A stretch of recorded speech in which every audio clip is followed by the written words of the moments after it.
Hello,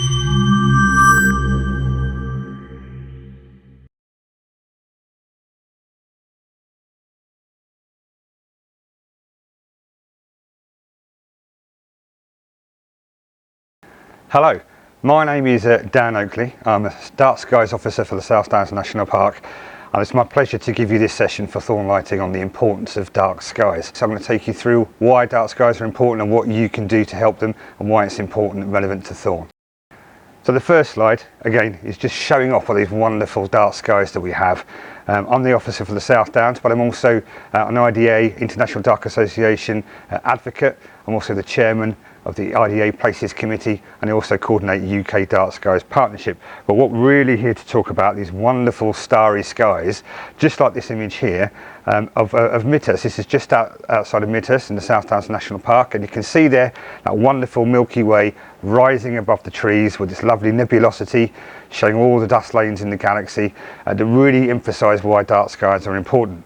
But there is an interesting little feature in this picture, and if you can see it just above the tree on the left there where that bright star is, there's a small fuzzy dark object, and this is of critical importance to astronomy, and I'll just give you a couple of seconds to see if you can figure out what that is.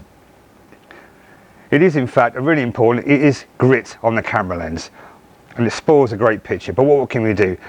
Everywhere else though we can see those lovely stars, and we're here to talk about that. So let's firstly start at the beginning with a bit of art. The iconic image of a starry night, Van Gogh's Starry Night, and here you can see all that's about dark sky is personified in this one great art image.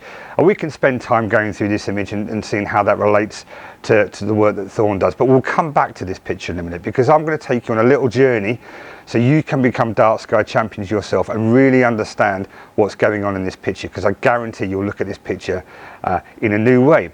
But firstly, let's just talk about the history of dark skies and light. Now, before we had the light bulb, of course, we had candles and kerosene, and these are some images from the art world of how people used to go about their lives without the light bulbs. And you can see there it was dark, it was small, it was compact, it was dangerous. You can see the guy there on the right with the globe. He's about to set light to his beard, which isn't great, and there were accidents. So clearly, society needs to do something about that. We need the inventions to keep to keep safe, to keep light, and to keep our families safe. So it wasn't until 1893, the Chicago World's Fair, that Edison finally brought us the incandescent light bulb. And here it is in all its glory, shining over Chicago. And you can see that this was the day that the lighting designer was actually born. And what a day that was. But really, if we compress all of human existence into one day, artificial light only existed in the last 1 minute of our existence. So it just shows that we've lived most of our lives without artificial light. We've lived with candles, we've lived with flames, but it isn't until recently we've had light bulbs, and that's brought a whole new problem to the way we engage with nature and our dark skies. So the problem is we're losing sky quality. And this is an image taken from the South Downs National Park. This is a map of sky quality that I took to become an International Dark Skies Reserve. And what it shows is darkness all across the landscape. So for those of you who are not from the south, and for those that are up north, this is actually the South Downs National Park. And in the west we have Winchester, where it kind of goes through Petersfield, that kind of red blob in the middle, Midhurst, and you've got Brighton, Worthing in the south, until it tapers out all the way down into the east, Seven Sisters Country Park, and Eastbourne. And you can see there all across the landscape we've got these kind of dark blue blobs and black blobs. Now they're important. That's the point when you can see the Milky Way. And Milky Way is the real key determinant of a dark sky. If you can see the Milky Way clearly, you know you've got dark skies, and you know you need to do something to help protect them. You can see there in the national park we have got quite a lot of areas that are where you can see dark skies. We've got some lovely dark areas there. So what that scale is, those numbers mean, is magnitudes per arc second squared. So basically it's the brightness of the sky in a certain area. It's just a fancy way of the astronomers to say the brightness of the sky. And you can see there that anywhere that's above 20.5 magnitudes per arc second, that's the point my eyes can see the Milky Way. So in reality this is actually an optician's test for me. So as I get older I'll lose the ability to see the stars. But really at 20.5, that's where my eyes can see the Milky Way. So this is a good indication of where I can go in the national park to see the Milky Way. And you can see also we've got some really kind of dark skies, those black areas, 21 and above.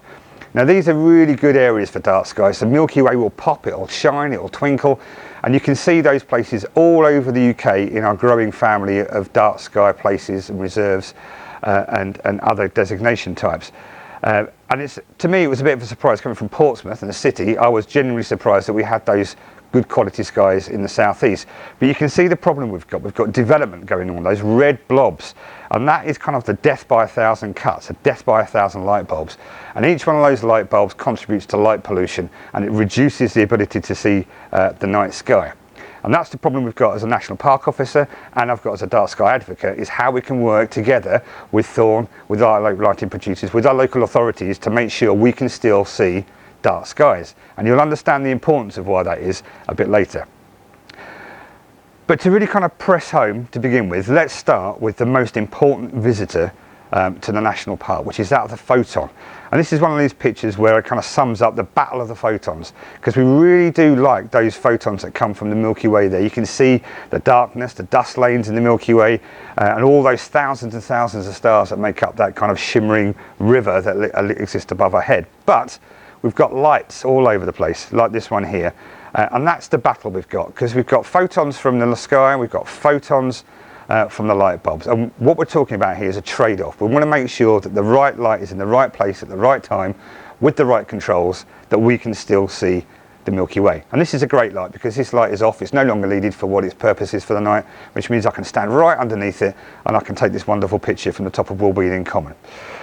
But let's take that journey on that photon, because it's going to be a journey where you'll understand about dark skies. And we're going to lead up to a real amazing image. And the James Webb telescope just went up, and we've got real prime access to a rare photo from that telescope that I just used just for this. Thanks to NASA, they were great. You know, they've given us this picture. So let's start off with this photon. And this photon starts in a galaxy far, far away. This is the Andromeda Galaxy. This is our nearest neighbour. It's 2.5 million light years away, and that's about 1 trillion stars shining back at you. And you can see this object with the naked eye in the UK in a dark sky place. It's actually about 5 moons across in diameter, so it's a big object, but our eyes are so bad that we don't actually pick up most of it. We only see that little centre, little shining fuzz there. But our photon that's going to inspire you, that's going to hit the back of your eye, is starting there. And it's going to start in a star, of course. This is a picture. I should say all the pictures here are from taken from South Downs astronomers, so they're all real. There's no kind of Google-ness to this. They're all realistic. And this is one taken by one of our astronomers from the Hampshire Astronomical Group of the Sun. And our photon starts as the product of nuclear fusion, where 2 hydrogen atoms are squashed together under intense gravitational pressure until they fuse. Nuclear fusion happens, gives off loads of heat, and it gives off photons. And our photon has to spend about 150,000 years finding its way out from the centre of the sun until it hits the surface, and then its birth can really begin. But it has to negotiate all the stuff that happens on the surface, those sunspots, the magnetic field lines, the coronal mass ejections, flares. There's lots of things that are going to make it hard, but it finally does make it to the surface, and now it starts its journey to the back of your eye. But it has a difficult journey some more as well, because it now is actually what we call a stellar nursery. This massive nebula here is actually the Orion Nebula. This is another object you can see with the naked eye under a dark skies. It's actually Orion's belt. It's under his sword. It's the thing that dangles between his legs, and it is his sword. But there is a fuzzy star at the end of that. It's not your eyes. This is actually what you're looking at, the nebula, the Orion Nebula. And this nebula is glowing because all the photons from those stars are illuminating the hydrogen gas like car headlights in the fog. So we call it an emission nebula because it's the emissions from the stars that are causing it to glow. And our photon has to negotiate that. This object is about 3.5 light years across. It's an immense object, about 3,500 light years away. So our photon is now banging around all those hydrogen molecules before it's just, a couple of days old, a couple of seconds old. But finally it gets clear of that, and it can start its intergalactic journey. And this is a wonderful, this is not from a South Downs astronomer, this is from the Hubble. And you can see here, this is the deep field in Virgo, I think. And you can see there that most of the stars in this images are actually galaxies. So you really get a sense of space for just how big the universe is. And our photon has to travel that distance. It's coming all the way from a star in a different galaxy to inspire you to do something about your lighting. Finally, after 2.5 million years, it arrives at our solar system. And it's got to navigate some of the other problems it's got, some of the objects in the galaxies in our solar system. So you've got Jupiter in the top right there, the big vacuum cleaner of the sky that protects us from all the meteorites that kind of suck them in towards its gravitational field. You've got Saturn, and that's what you'd, if you came to one of our events on the South Downs and looked through a telescope, you'd see something like that. And that is an awe-inspiring moment to see Saturn and the Saturn's rings glowing away. And our photon has to kind of negotiate Mars as well, and the other planets, and of course the Moon. But it's now getting closer. It's getting ready to inspire you. I can tell the vibe, the excitement that's coming through already. But it finally hits our atmosphere, and it has a really difficult time now, because now it hits air pollution, it hits water vapour, it hits pollutants, aerosols, it hits light pollution as well. Loads of different things are going on here. And this is a picture from the South Downs looking towards Brighton. And you can see there the Milky Way is still visible, but you can see that all those sources of light pollution that exist all around our rural countryside. All those lights have different meanings, different purposes. Some are installed good, some are installed bad. And that's something we have to kind of do as a national park to make sure that our photon has got the ability to hit your eye. So it's still coming, and here it is. So we're going to build up to this image now. It's going to have to download it, but we're going to get this image from NASA, and we'll be waiting for this image to turn up for us now, and it's arriving slowly but steadily. And here's the feed. I can tell the excitement here. It looks like a nebula. This is going to be the bit you've been waiting for. You've been waiting in the cold for 2 hours for this moment to look up at the sky. And just as that happens, some fool turns on a light. The moment is lost. That inspirational moment has been, oh, we've got a problem. Damn it. Houston, we have a problem. And at that moment, we've lost it. What a pity. You've been waiting, you've been going to be inspired, but a badly installed light that was inappropriate has ruined your experience. What are we going to do about it? What are we going to tell that man next door about how to fix those lights? How do we educate this individual? Well, if only the individual with this light knew about the key issues in light pollution. So we're all familiar with the sky glow. That's that really big kind of orange glow that exists above our cities. That's really the key determinant of sky quality. It comes from the reflections of light from our cities, and it has a massive, massive effect on our ability to see the stars. We also have glare. You just had the light in your face. That wasn't pleasant. That's another source of light pollution. And we've got trespass as well. That's the light that comes into your rooms at night where you don't really need that light. It keeps you awake, it annoys you.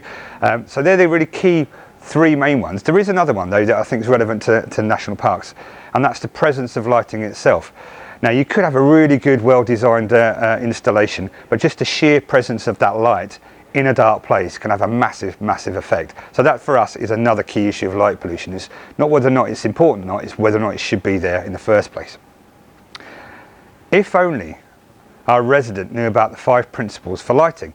And this is something that the International Dark Skies Association really want to advocate, and we do that with the National Park. It's 5 easy tips for you to understand to how that relates to light pollution. And they're really simple. We ask everybody, is it useful? Do you need that light in the first place? Is it just there for a bit of fun, or do you really need it as a purpose? The second point is it targeted? Is the light going in the right place? We want to make sure that the light doesn't go into the night sky where it's wasted, it costs you money, it does no good, it's a proper environmental pollutant. The third thing is making sure we have the right light levels. We don't want to overlight anything, we want to use the minimum amount of light we need to do the task we need to do. So we don't need the power of our sun in a back garden from these lights to cook a sausage on a barbecue. We can just be a bit more clever about it. We want to make sure they're controlled as well. We want the right kind of fittings on the lights so we can turn them off at the right time, we can time them, we can set curfews. And the final one is the colour. This is quite important because we want to make sure that the colour temperature of the light is right. And what we've found in recent research is the whiter the light is, the more it penetrates through the sky, and that creates larger sky bloom effects over our cities. So we want to make sure we aim for 3000 degrees Kelvin, and actually we want to aim a bit lower. 2800 is even better. We can even go a bit less for wildlife. So we're looking at those old kind of sodium hues that we used to have, not those harsh white bright lights, because they have massive problems. But there are the 5 principles for good lighting that underpin every lighting design that's ever come through the South Downs National Park. If only this person knew about the IDA places, he might have found out he was already in a dark sky place or a dark sky reserve or close to a dark sky discovery site. And these 2 images show where those are. On the left hand image you can see where those kind of dark sky discovery places are. These are small places where you can go to observe in relative safety. And on the right hand image, there's our growing family of RDI places, and we have more places in the UK outside of America than any other place in the world. So we are really leading the push for dark sky places to help promote good lighting, and that's an emerging market for me. You've got all these authorities wanting to put good up lighting, and there's a responsibility there for the likes of Thorn to look at their lighting and get us ready for that market, get ready for those demands that are coming, because I think that is of key importance. If only this person knew about all the engagement that we do as national parks. We try and get people to be interested in dark skies. And these are some of the images from our South Downs Festival that we had a few years ago, and from other places around the country. You've got Northumberland there, and I think the Brecon Beacon's in the top right.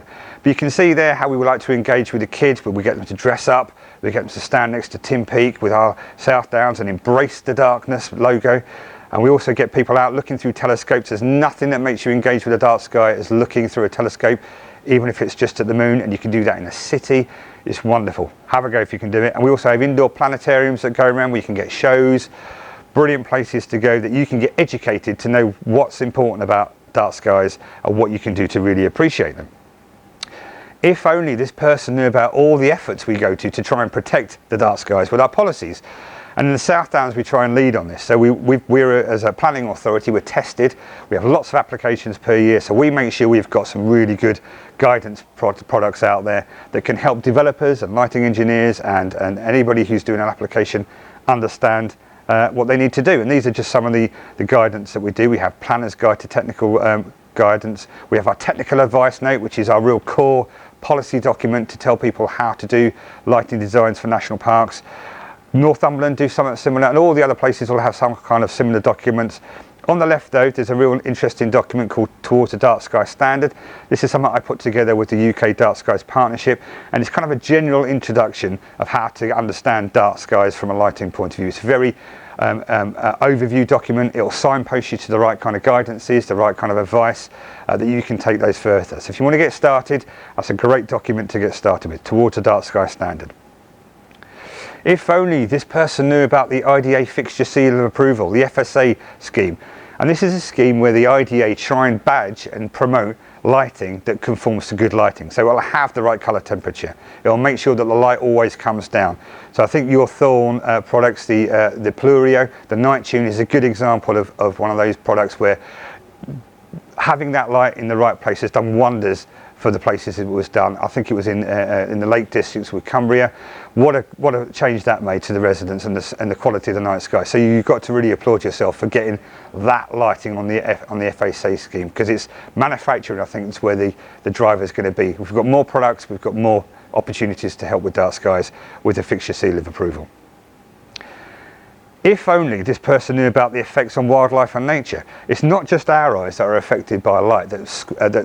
Okay, we like to see the night skies as an awesome thing, but actually, you know, our eyes aren't too similar to the fox's eyes or the bat's eyes, and they are disrupted by light. The quality and integrity of habitats is affected by light bulbs nearby, and we know there's a growing body of evidence that shows that if you have lighting in very key rural sensitive sites, it reduces the ability of that wildlife to procreate, to move, to find, to hunt, and just to pollinate. All those things are now becoming very, very important with the biodiversity problems that we have.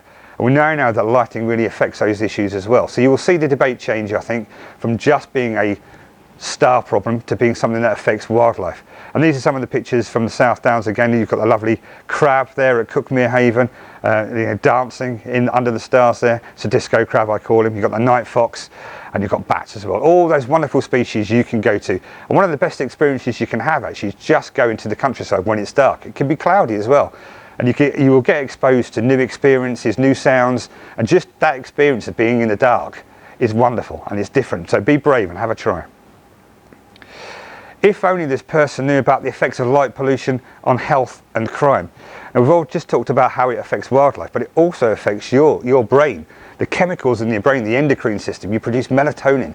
And the bright white light that comes from some of those lights that we have on the streets keeps you awake. It's the same light that comes from your phone. So if you get grumpy in the morning, that's probably where it's coming from. You have the light in your eyes, it's keeping you awake, it's stimulating your brain. It affects your health and well-being. So if you want a good night's sleep, get the curtains shut, turn off your phone, and if you've got one of those Really bad lights from the street lights outside, contact your council to see if you get some shielding with it. Or even better, let's install lighting that has that shielding in place that already takes account of the health and well-being problems you get with white light. But also it's crime as well. The advice we get from the police and other organisations is to light where you're scared. That's not what we want to do, because you can see that doesn't really help the debate if we're just told to put up lighting without any good installation. And you can see from this picture here, I don't know if you can see, but there's actually a person lurking in that gate. But the glare from that light, it's too bright, it's in our faces, it's hiding that person in the background. So even putting up a light with the right advice doesn't necessarily mean you're having the right effect on crime. And actually there's no evidence to suggest that putting lighting up deters crime. It's a very complex issue that still needs to be cracked. But you can see there that that's the difficulty. Lots of different things that light has on an impact with. But let's get really to the importance of dark skies. What about the human experience? So if only this person knew about the human experience and the value of a dark sky. This is my favourite bit of the talk, and usually this is a bit I recommend you do this with a bottle of red wine. I know you're at work, but Dark Skies Dan says it's okay for this bit. So I think you want to imagine you're standing here. This is Berlin Gap in the South Downs National Park. It's a lovely August evening. You're coming up to it now, actually. We're filming this in the summer, so get out there and see it. The Perseid meteor shower's coming up, and you can see lovely great big shooting stars over your head like this. And I want you to imagine here, and you've looked up and you've seen that shooting star go over your head. I guarantee in that moment you will do three things. The first thing you'll do is you'll make a noise like a child. You'll go ooh and coo and ah, and you'll realise how embarrassing you are. But that's great, because it's like you've seen the sky again for the first time, as if you were a child. But that's really good, because it has the same impact. You will never grow tired of seeing a dark sky. You'll make those noises every time you do it. And so will the person next to you. It's brilliant. The second thing you'll do is you'll smile. It's like the universe is giving you your own personal artistic canvas just for you. It's like the universe is giving you a hug. And hopefully when you're watching this, you're now remembering the first time that you saw the Milky Way. And you remember whatever holiday it was, one with your folks. I remember I was in the south of France with my family when I was about 13 when I saw the Milky Way. You can remember when you've been far in a field, but you will remember that first time you saw the Milky Way. It's written into our DNA to remember that, and you're smiling about it, and I guarantee you probably won't even want to tell me about how good it was and how good that made you feel. That's the power of a dark sky. The third thing you're going to say to yourself is, I feel so small. And that's really important, because you've made a valuation. You've looked up at this amazing cosmos above your head, and you've just realised how amazing it is that you're there, you're alive, you've been born to see this wonderful, wonderful view. And you've just suddenly realised how important it is to take care of our planet. We're lost in this sea of blackness, so we should be doing something to help protect the place where we live. And it's really that question of yourself under those dark skies that makes dark skies important. There is no view on Earth that makes you connect with nature on such a cosmological scale. It makes you question your own existence. And that's the power of a dark sky. It's a priceless experience, because it's making you think about your place in the universe. And in that moment, you would not describe your life anything other than priceless. It's a priceless view of the sky. So now you get an understanding of why I think they're important, and you've now got that memory of yourself being under a dark sky and how that made you feel. But let's now return, now you're dark skies experts, to that painting. Van Gogh's painting of the Starry Night. Now, I'm going to explain this painting in a bit more detail. So, yes, it's of a dark sky and of a landscape, but this is actually not an ideal sky. It's not real. The stars you see there are from, not from memory, but Van Gogh's experience of the night sky. The moon wasn't actually there, we don't think, at the time he was painting this, and he inserted that later. So it's a bit of how he perceives himself with a dark sky. And actually that large tree in the foreground, and that's a cypress tree, that's an evergreen tree. And we know that the metaphor for the cypress tree is about mortality. So this is Van Gogh's mind. He's now confronting his mortality under those stars, which is great. He's seeing that the human experience is quick, is time limited, and he juxtaposes that against the village there to the right of it, that permanence of human culture. It's always going to be there. And in the backdrop there, you can see the hills that he was painting. That could be the South Downs, couldn't it? It could be anywhere.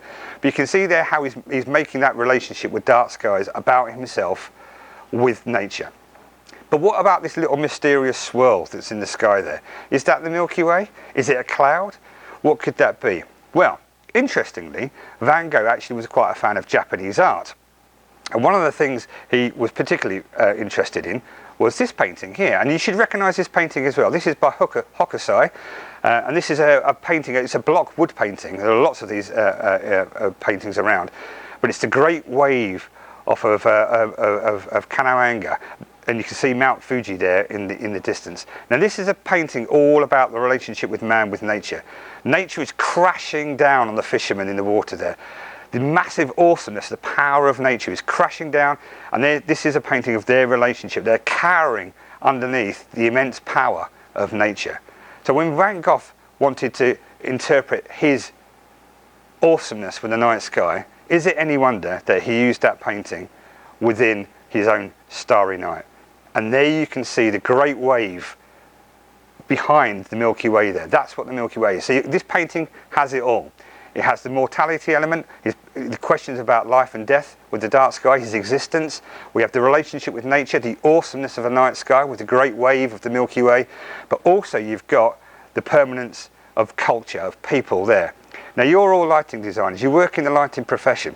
You can see there in this little town there, that could be a dark sky reserve. That could be a village that you have helped light. So how proud would you be that your designs and your lights would be part of this iconic image? So when you're doing about your work, download this image, look at it, and just remind yourself that you could be helping to shape the experience we have with the soul. You are the gatekeepers of the soul, the human experience. You should think about that in your work. That's why it's really important for you to kind of like grasp why it's important to be a dark sky. So let's end with one final message, and unfortunately this is a message that Van Gogh took a little bit too literally, and unfortunately he committed suicide by blowing his brains out after he cut his ear off. A bit of a troubled mind, but what a great painter.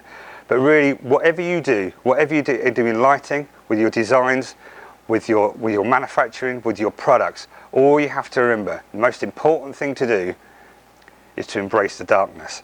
And what I just say is I encourage you all to get involved, contact me, contact all the dark sky practitioners that you know, and together we can make dark skies much better for where you live all across the world. Thanks for listening.